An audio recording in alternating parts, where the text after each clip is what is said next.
د نن ورځې لنډ او مهم خبرونه. عامه روغتیا وزارت په هیواد کې د کرونا وایرسو د 2 نورو مثبتو پیښو خبر ورکړی دی. د سره د هیواد کې د کرونا وایرسو د مثبتو پیښو شمیر 40 ته ورسید.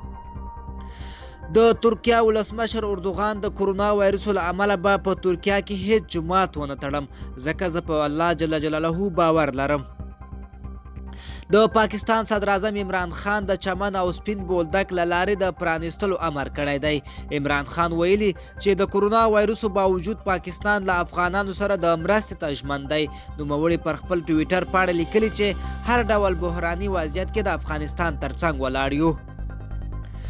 ویرات کوهلي د کرونا وایرسو اندېښنې له امله په هوایي ډګر کې د ښځینه مینوالې له سیلفي اخیستلو څخه ډډه کړې ده او یو شمېر مینوالې په دې کار ترسره کولو سره غوسه او خفه کړي دي.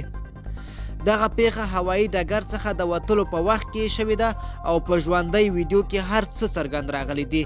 د دغې پیښې ځای سم نه دی پیژندل شوی خو په مستقیم ډول یوه ښځه غواړي له نوموړي سره د سیلفي کوشش کوي خو هغه کې فاصله ورکوي. د افغانستان د سولې لپاره د امریکا د بهرنیو چارو وزارت ځانګړی استازی زلمی خلیلزاد وایي افغان سیاسي مشران باید د سیاسي کړکېچ د حل لپاره یو ټول ګډون حکومت رامنځته کړي.